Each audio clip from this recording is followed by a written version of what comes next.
오늘 함께 은혜 받을 말씀은요.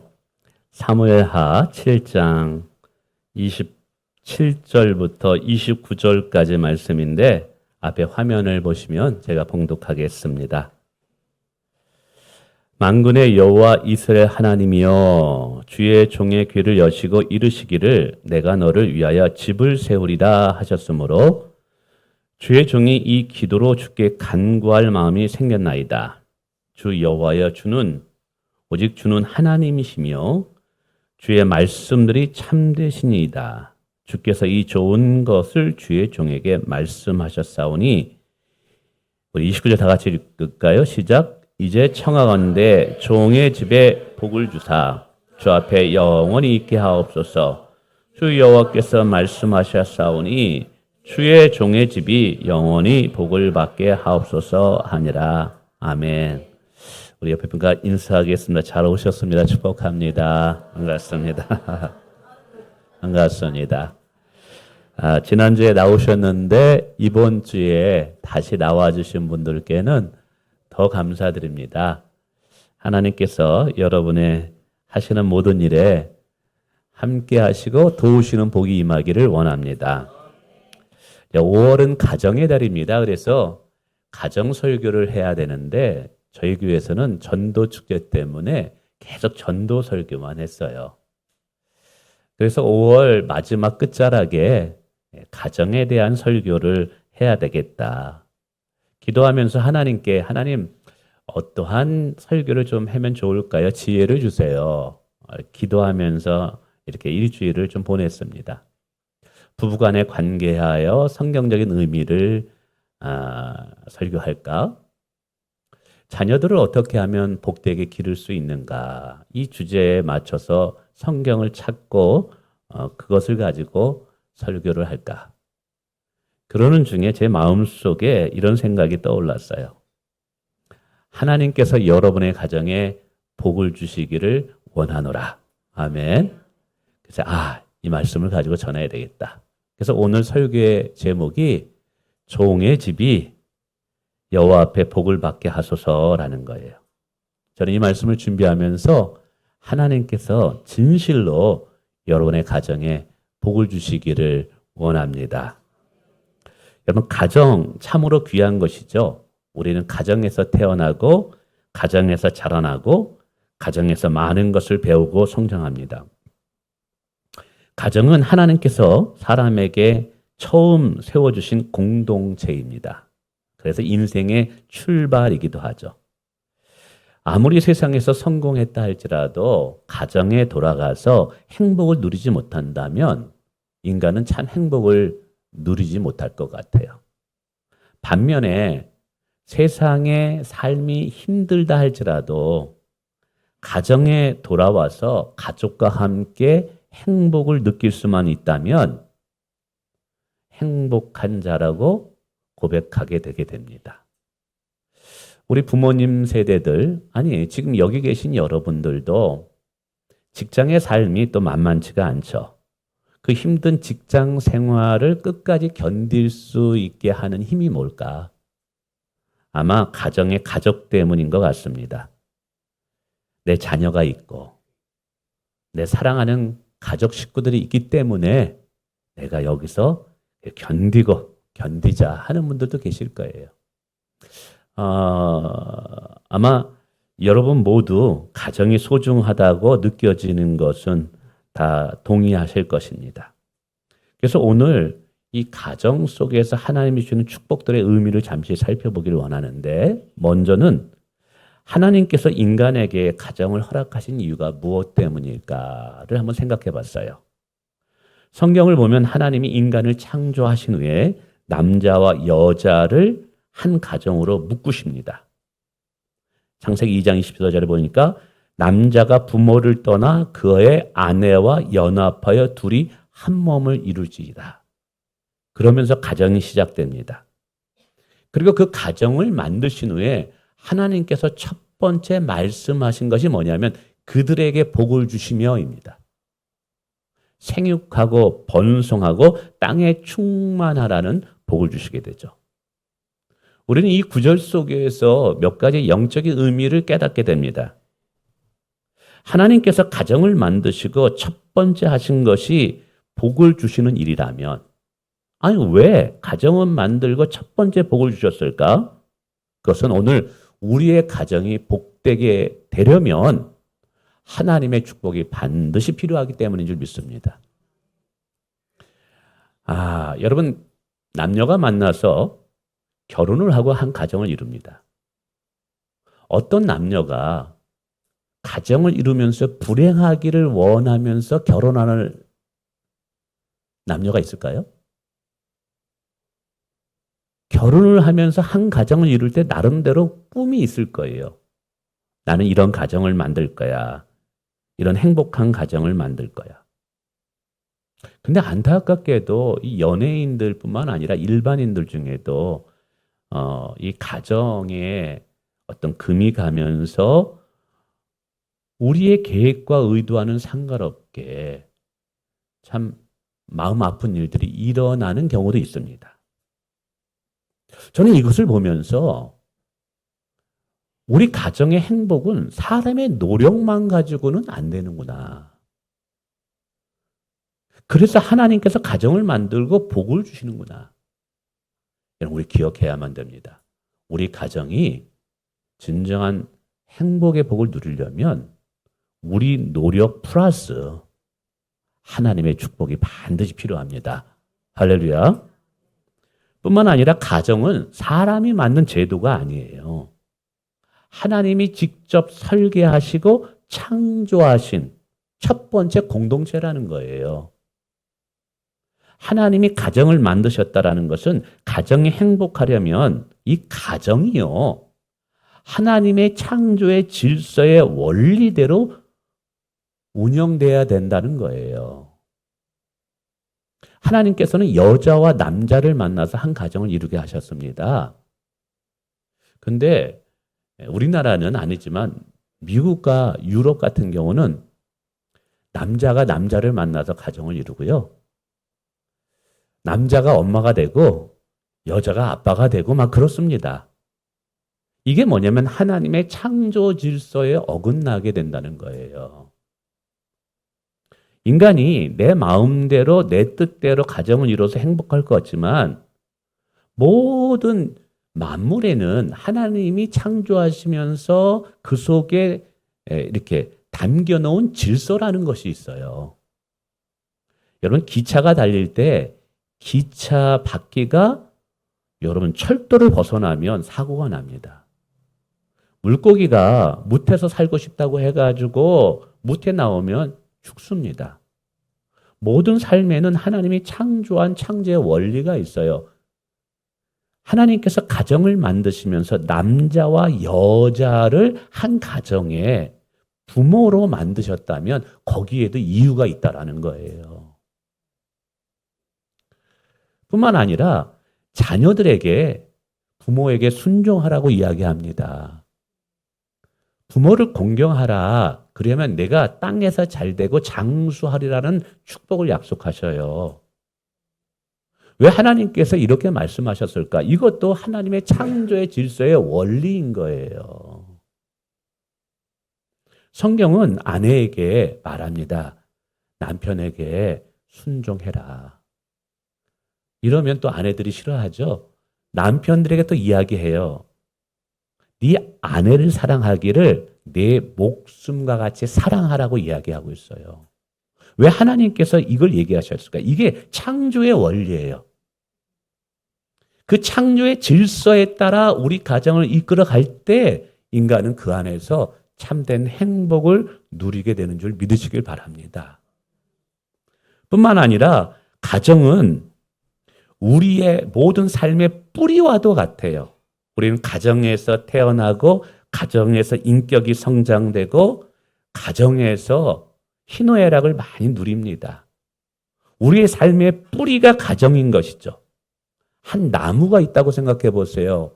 이 나무의 건강함은 뿌리에 의해서 결정이 돼요. 뿌리가 병들면요, 좋은 열매를 맺을 수가 없어요. 우리의 삶의 뿌리는 가정입니다. 가정이 병들면 죄송합니다만 우리 가정에 행복이라는 열매를 따먹기가 어려워요. 그래서 오늘 우리가 참 수고해야 되고 하나님의 은혜를 구해야 될 것이 뭐냐면 우리 가정의 행복이라는 사실이죠. 이처럼 가정은 단순히 살아가는 공간이 아니라 사랑을 배우고 사랑을 나누고 생명을 이어가며 신앙이 전수되며 하나님의 뜻을 이 땅에 이루어가는 삶의 터전이 된다라는 거죠. 그러면 하나님께서 이 가정을 만드실 때 어떤 의도를 가지고 있을까? 가정은 어떠해야 될까라는 것을 한번 생각해 보길 원합니다. 저는 이렇게 생각해요. 가정은 안식처가 돼야 된다라는 거예요. 가정은요, 천국을 미리 맛볼 수 있는 이 땅의 장소 중에 하나예요. 다시요, 가정은요, 우리가 죽고 나서 들어가야 할 천국을 이 땅에서 미리 잠깐 맛보게 하는 장소가 가정이라는 것이죠. 할렐루야. 그래서 하나님께서 이 가정을 허락하실 때 이 가족원의 구성원들이 이 가정이라는 테두리 안에서 안식을 누리도록 허락하셨어요. 쉼과 회복을 누리는 장소가 가정이라는 거예요. 그래서 세상에 일하다가 힘들고 지칠 때 가정에 들어오면 기쁨이 재충전이 돼야 되는 거예요. 이게 건강한 가정의 모습인 거예요. 그런데 이제 남자분들이 이제 잘 안 들어가려고 하고 11시 돼도 집에 안 들어가려고 한다 그러면 이게 좀 문제가 있는 거예요. 가정은요, 조건 없는 사랑과 용납을 통해서 우리 내면에 안정감을 얻는 곳이에요. 저도 사역할 때 긴장을 많이 합니다. 제가 성격이 내성적이다 보니까 그리고 약간의 완벽주의적 기질이 있어가지고 다른 사람들한테 혹시 누가 될까 봐 뭐 이런 것 때문에 긴장을 많이 합니다. 그러나 가정에 들어오면 다 풀어헤칩니다. 이게 말 그대로 이제 가정 안에서 쉼을 누리는 거죠. 지금 저도 가정이 딱 생각하면 기쁨을 회복하는 것, 다시 힘을 얻는 것. 여러분, 하나님의 복이 임하잖아요. 여러분은 여러분의 가정에서 진정한 회복의 은혜를 경험하게 될 줄 믿습니다. 우리 자녀들도 마찬가지예요. 학원 다니라고 얼마나 힘들어요. 피곤해요. 세상의 경쟁 시대에 얼마나 피곤해요. 근데 엄마 아빠가 있는 가정으로 들어와서 거기서 그 모든 것으로부터 짐을 덜어놓고 정말 순수한 마음으로 돌아가서 격려와 지지를 받을 수 있는 것, 그런 게 가정인 거예요. 근데 이런 가정이 그냥 만들어지는 게 아니에요. 성경은 하나님의 복이 있어야 된다고 이야기하고 있어요. 뿐만 아니라 가정은 저는 수학교실과도 같다라고 설명드리고 싶어요. 힘든 거는 마이너스로 만들어주고요. 기쁜 거는 플러스로 만들어주는 것이 가정이다. 여러분, 사랑하는 가족 구성원들과 함께 힘들고 어려운 일들을 함께 고백하고 이야기할 때 무거운 짐이 조금이나마 벗어지는 것 같아요. 또 반면에 즐겁고 기쁜 일이 있으면 그걸 함께 가족 식구들과 나누면 기쁨이 배가 되는 것을 느껴져요. 저도 사역하다 보면 힘들 때 있어요. 목회는 대부분 사람과의 관계를 다루는 거기 때문에 제일 힘든 것이 사람 다루는 거예요. 사람과의 어떤 갈등이 있으면 그걸 화해시켜야 되고 또 어려운 일이 있으면 또 상담해줘야 되고 뭐 이게 이제 목회입니다. 어떤 분은 목사님은 주일 설교 한 번만 하면 월요일부터 토요일까지 쉬는 줄 아셔요. 절대 그렇지 않습니다. 새벽 설교해야 되죠. 사람 만나야 되죠. 병원 찾아가야 되죠. 장례 나면 장례식장 가야 되죠. 돌예배 가야 되죠. 제자 훈련해야 되죠. 목사님 이런 고민이 있습니다. 그럼 다 들어줘야 되죠. 금세 갑니다. 금세 갑니다. 여러분 직장 생활할 때 일이 어렵습니까? 관계가 어렵습니까?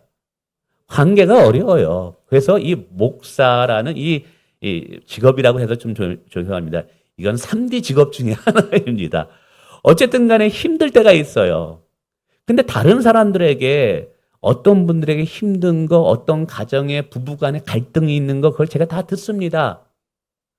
그러면 이거를 누군가에 말을 못해요. 말했다가는 어떻게 돼요? 이게 또 그분에게 또 상처가 되기 때문에. 그래서 집에 가서 제 아내한테만 그걸 얘기합니다. 그러면 그것이 어떻게 보면 이게 풀어지게 되는 것 같고 힘든 것이 이렇게 함께 나누는 거, 짐이 덜어지는 것 같다는 느낌이 들 때가 참 많아요. 이게 가정이구나. 또 기쁠 때가 있어요. 좋은 소식이 들려질 때가 있어요. 야, 이거를 누구하고 나누지? 그래서 가족 카톡방이 있습니다. 카톡방에 올려가지고 같이 이게 나누게 될 때, 막 자녀들도 너무 감사하다. 하나님의 은혜다. 그리고 저녁에 모여가지고 저희 가정 예배 드리거든요. 가정 예배 드리면서 오늘 있었던 일, 자녀들과 충분히 이야기하며 소통하면서 막 이런 얘기합니다. 요즘은 또 결혼을 앞두고 있기 때문에 그런 문제들을 자녀들이 고민하는 직장에 있는 모든 얘기를 다 이야기합니다. 그러면서 그 속에서 즐거웠던 일을 함께 나눌 때 함께 깔깔대고 웃고 하다 보면 기쁨이 배가 돼요.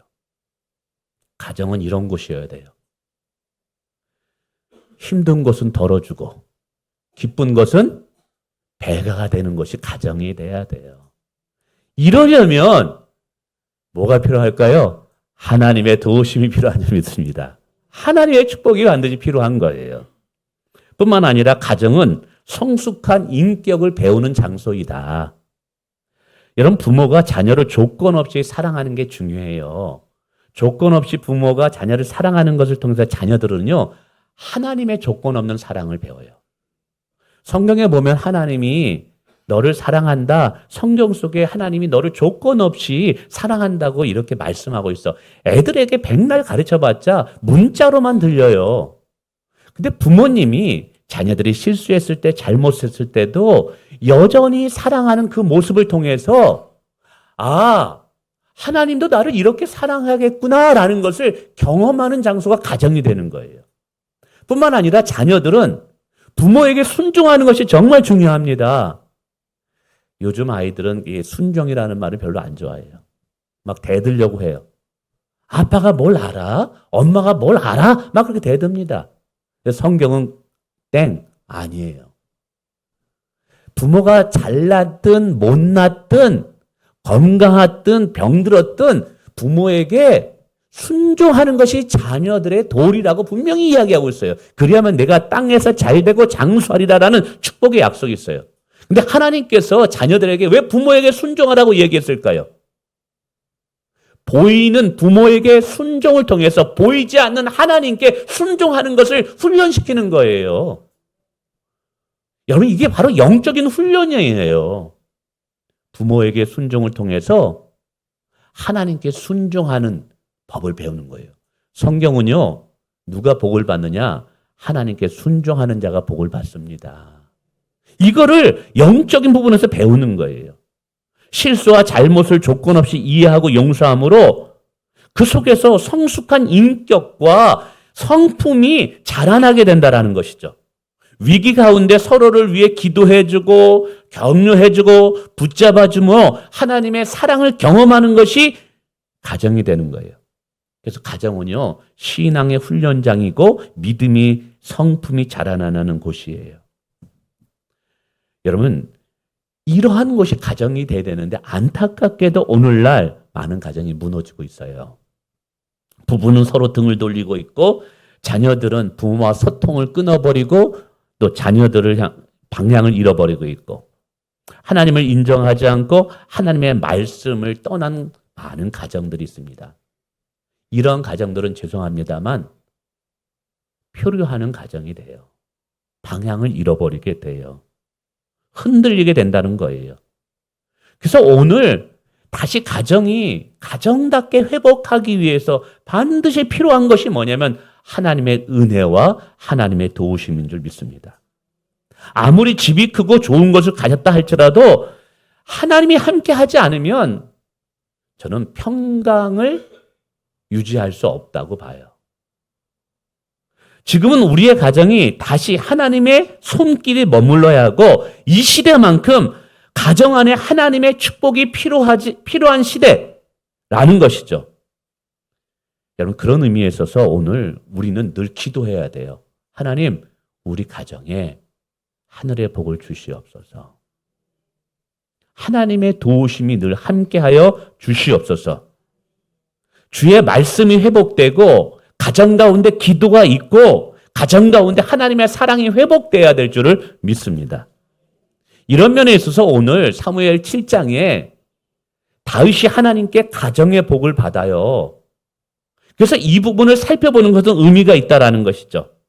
사무엘 7장에 보면 하나님께서 다윗의 집에 복을 주시겠다고 말씀합니다. 주의 말씀들이 참되시니이다. 종의 집에 복을 주사 주 앞에 영원히 있게 하옵소서. 다윗은 자신의 가정에 하나님께 복을 달라고 기도하고 있다라는 거예요. 겸손하게 엎드려 하나님께 구하고 있다라는 사실이에요.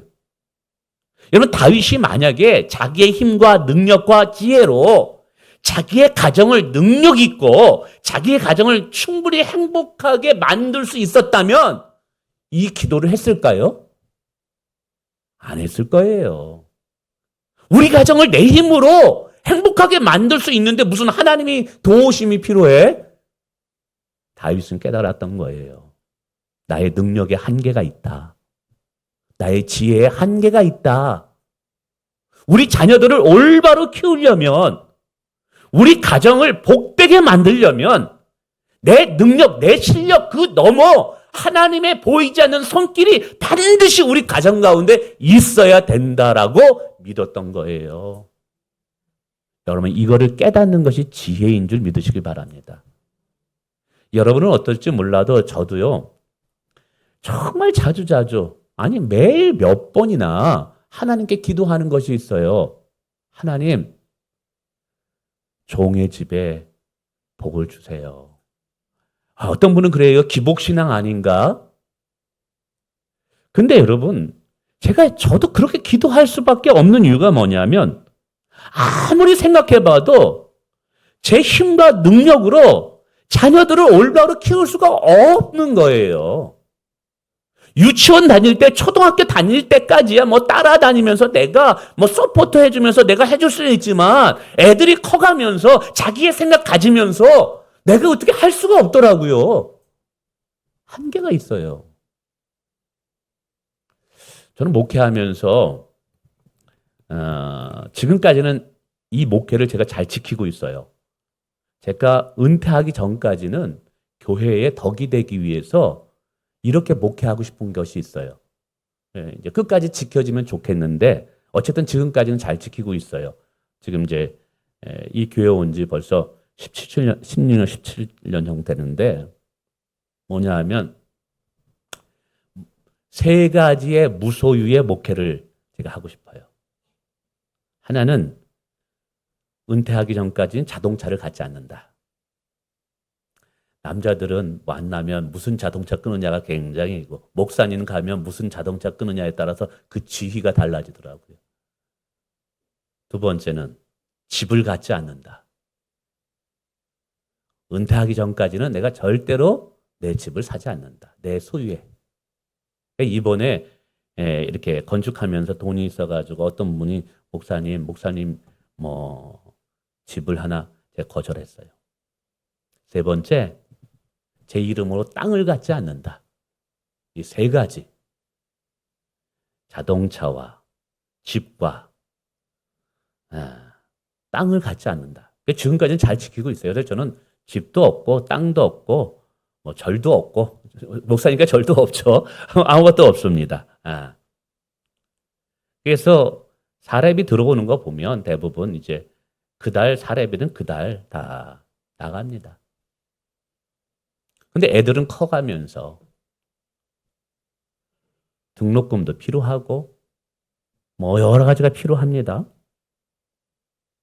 근데 제 능력으로는 안 되는 거예요. 그렇다고 해서 제가 제 아내한테 밖에 나가서 돈 좀 벌어오라고 말할 수도 없는 거고. 근데 성도분들이 또 목사님이 주식 투자하고 하는 목사님도 보면 별로 좋아하지는 않더라고요, 이게. 저는 그런 거 해본 적도 없고.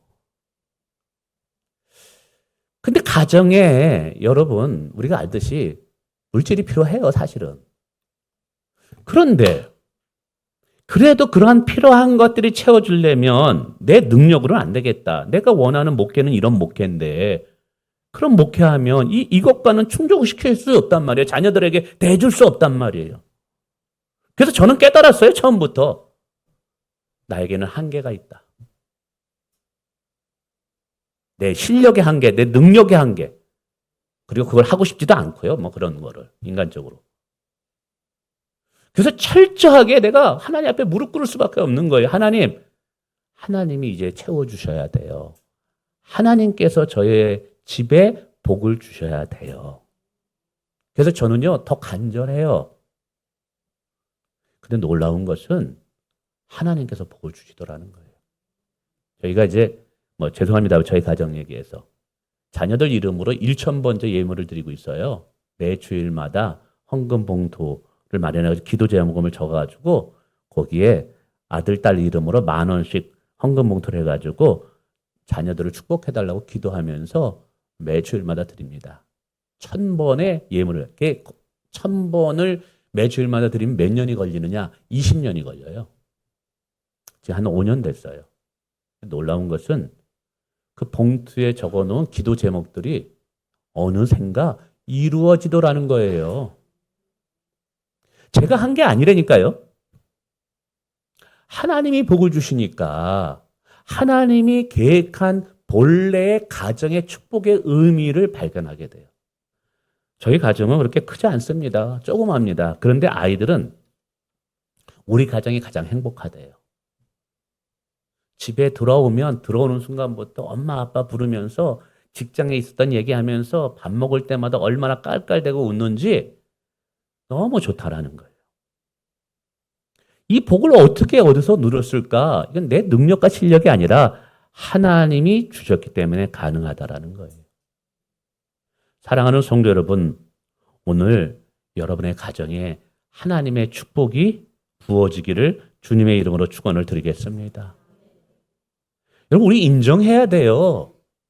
내 능력과 내 힘에는 한계가 있다. 내 자녀들을 올바로 키우는 데는 한계가 있다. 여러분, 자녀들 유치원 때까지 따라다니지만 이제 청년이 되고 어른 가면 어디서 무슨 일 하는지 어떻게 알아요? 언제까지 자녀들을 스토킹을 하겠습니까? 하나님이 지켜주셔야 되는 줄 믿습니다. 하나님이 함께해 주셔야 되는 줄 믿습니다. 하나님이 함께 하시면 가정이 평안해지니까요. 하나님이 함께하면 이게 인생의 길이 열려지는 것을 많이 경험하더라는 거예요. 저는 저의 인생에 많은 터닝 포인트가 있었고요. 저희 자녀들도 터닝 포인트가 있었어요. 근데 재밌는 게 뭔지 아세요? 그 중요한 축복의 터닝 포인트가 우연하게 다 일어났어요. 저는 이제 목회자로서 여기저기 교회를 사역을 했거든요. 자랑이 아니에요. 저는 한 번도 제 이력서를 써본 적이 없어요. 저를 써달라고 누구에게 부탁해 본 적이 없어요, 저는요. 이 교회 올 때도 안 온다 하다가 온 거예요, 사실은. 제가 원해서 제가 나 좀 써달라 제 인생에서 남 앞에 이렇게 해본 적이 없다니까요. 근데 어떻게 이게 이루어졌느냐? 뜻하지 않는 만남을 통해서 이게 다 길이 열려지는 거예요. 저는 우리 지난주에 가난해가지고요. 저는 결혼할 어떤 그것도 안 됐어요. 결혼은 이거 하면 부목사 되고 사택이 나오면 그때 결혼하겠다 생각했어요. 근데 웬걸이요? 신학교 3학년 때 만나가지고요. 전혀 하나도 없는데. 제가 결혼을 해달라고 이영애 씨를 쫓아다녀가지고 이렇게 된 게 아니라니까요, 이게. 그러니까 목사님이 한번 만나봐라. 그래가지고 딱 만나가지고 2번 만나가지고 결혼합시다 해가지고 결혼한 거예요, 이게. 이게 제 인생의 중요한 시점마다 제가 말씀드리는 것은 우연한 일로 되어진 일이 너무 많아요. 제 딸도 직장을 다니는데 그것도 신기해요. 교수님이 가보라 그러니까 거기 있는 분이 너 해라 그래가지고 한 거예요. 근데 가보니까 너무 좋은 직장인 거예요. 아들도 또 그렇더라고요. 이게 똑같이. 그래서 제가 감히 말씀드리고 싶은 건 뭐냐 하면 어떤 인생은요, 계획했는데 계획대로 안 되는 인생이 있고, 어떤 인생은 계획하지 않고 하나님께 맡겼는데 내가 생각한 것보다 더 좋은 인생으로 만들어진 인생들이 있더라는 거예요. 근데 저는 감히 말합니다. 성경의 말씀을 통해서도 확신하며 저의 또 말씀대로 살았더니 그것을 통해서 나에게 경험하게 한 것을 통해서 확증하는데, 확신에 얘기하는데, 하나님 말씀에 정말 순종하고 하나님이 복을 주시잖아요. 계획한 것보다 더 잘 되는 인생이 되더라고요. 인생에서 후반전이 중요합니다. 여러분, 여러분의 인생에 후반전에 더 잘 되는 복이 임하려면 하나님의 축복이 필요한 줄 믿습니다. 또 하나님께서 복을 주시면 자녀들의 복이 임하는데, 신명기 28절에 말합니다. 내가 내 하나님 여호와의 말씀을 삼가 듣고 내가 오늘 명령하는 모든 명령을 지켜 행하면 내 하나님 여호와께서 너를 세계 모든 민족 위에 뛰어나게 하실 것이라. 모든 민족 위에 뛰어난 리더로 세우실 수 있는 분이 하나님이라는 거예요. 성경은 말합니다. 낮은 자를 높이실 수 있는 분이 하나님입니다. 아무것도 없는 자를 부유케 하실 수 있는 분이 하나님입니다. 비천한 자를, 가난한 자를 높이시는 분이 하나님이시다. 이것을 믿어요. 그래서 늘 저희 금요 기도회 때 젊은 부부들이 기도하러 나옵니다. 그러면 아기들을 데리고 와요. 그러면 끝나면 제 기도할 때 아기들이 여기 쭉 앉습니다. 기도 받으려고요. 그러면 막 1등으로 와서 기도 받으려고 저기서부터 막 달려오느라고 이 앞자리부터 앉다가 둘이 부딪혀가지고 저를 튕겨 나가기도 하고 막 울고 그러면 앉혀가지고 축복 기도합니다. 뭘 믿고? 하나님께서 우리 자녀들에게 복 주시면 세계 모든 민족 위에 뛰어난 자가 우리 교회에서 배출될 것을 믿나이다. 여러분, 하나님께서 은혜와 복을 주시면 개천에서 용이 나냐 하는데 납니다. 성경에 보면 모두 위대하게 하나님께 축복받은 인물들은 처음엔 다 미약했어요. 처음에는 어느 누구의 주목도 끌지 못했어요. 다윗도 마찬가지고 다 그랬어요. 근데 하나님의 은혜와 복이 임하니까 그 시대를 흔들어 버리는 영웅과 같은 인물로 쓰임 받더라는 거예요. 여러분, 성경의 사건을 왜 기록했을까요? 오늘 우리의 삶에도 그런 일이 일어날 수 있다라는 거예요. 여러분, 하나님께서 우리 가정에 복을 주시면 그러한 일이 일어날 수 있습니다. 성도 여러분, 오늘 다윗이 하나님께 이렇게 복을 받은 이유는 자신의 공로 때문이 아니라 하나님의 은혜를 믿고 겸손히 순종했기 때문에 그래요. 오늘도 마찬가지예요. 세상의 종교는 내가 막 이걸 싸들고 내 자식을 위해서 말이야 막 이런 거 가지고 막 드리면서 막 그런 게 아니에요. 저도 1000번제를 이렇게 드리는 이유가 뭐냐 하면 어느 날 기도하는데 하나님께서 제 마음에 감동을 주시는 거예요. 내가 네 자녀를 쓰겠다라는 거예요. 이게 너무 불같이 제 가슴에 온 거예요. 내가 이것을 받아야 되겠다. 아멘, 믿습니다. 근데 이 믿는 것을 내가 이 오늘 주신 약속을 내가 잊지 않기 위해서 내가 뭘 해야 될까? 그래서 내가 드린 거예요. 하나님의 축복은요, 내가 공로를 쌓아서 그래가지고 얻는 게 아니에요. 하나님의 축복은 내 마음 진심으로 하나님을 경외할 때, 하나님을 진심으로 사랑하고 그 말씀대로 살고자 할 때 하나님이 우리에게 주시는 하나님의 반응이 하나님의 축복이에요. 여러분, 말씀을 맺습니다. 이 시대에 여러분, 오늘 너무나 험악한 시대입니다. 우리 자녀들 잘 키우고 싶지만 정말 쉽지 않습니다. 우리 남편분들 솔직히 얘기하면 세상에 성적인 유혹이 얼마나 많이 오는지 아내 모르게 외도하고 쓰러지는 남편분이 이 시대에 얼마나 많은지 모릅니다. 여러분, 이런 시대 속에서 가정을 올바로 세우고 그 건강한 가정 속에서 자녀들을 올바로 기르려면 우리의 힘과 노력은 한계가 있어요. 하나님이 도와주셔야 돼요. 하나님의 축복이 필요해요. 그래서 여러분, 하나님 앞에 늘 주의 종이 복을 받게 하소서라고 하나님께 기도하시길 바랍니다. 진심으로 겸손하게 하나님께 구하는 자들에게 하나님께서 복을 주실 줄 믿습니다.